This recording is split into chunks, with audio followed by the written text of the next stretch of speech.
तो सभे हीरा। अगे कोचिंग क्लास जदी जाई भीगे छौड़ी चूम ले तो सभे हीरा।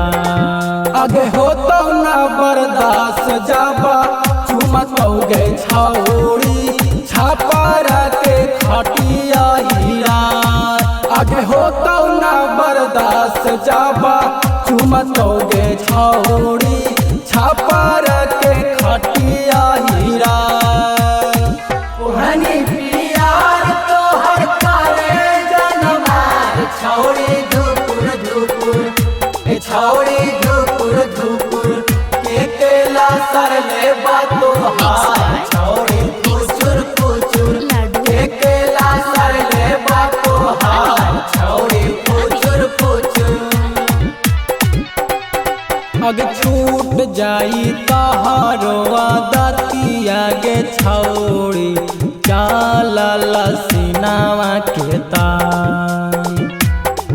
अग छूट जाई तहारो आदतिया गे छौड़ी चाला लसीनावा के तान। अगे हो तो ना बर्दाश्त जाबा चुमतौगे छौड़ी गाया के खटिया हीरा। अगे हो तो ना बर्दाश्त जाबा चुमतौगे छौड़ी और के सबे बबुआ। संगे संगे छौड़ी जाएंगे नीलवा के खेत में संगे संगे छौड़ी जाएंगे नीलवा के खेत में। चुपे से छौड़ी तू जाएंगे कुसवा के खेत में चुपे से छौड़ी तू जाएंगे कुसवा के खेत में। संगे संगे छौड़ी जाएंगे नीलवा के खेत में। अगे अहिरा के बेटा चूम ले तो सोने गे छौड़ी छोड़ी देखो चिंकलास।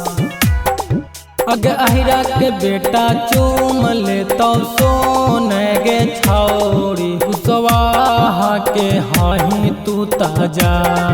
अगे हो तो ना बर्दाश्त जाबा चुमतौगे छौड़ी नालंदा के खटिया हीरा।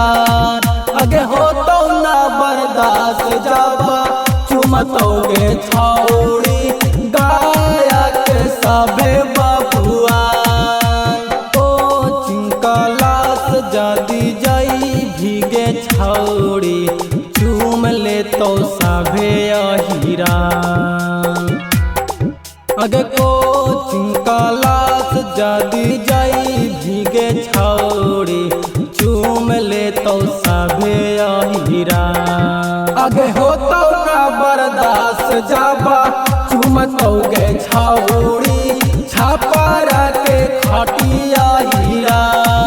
आगे हो तो ना बर्दाश्त जाबा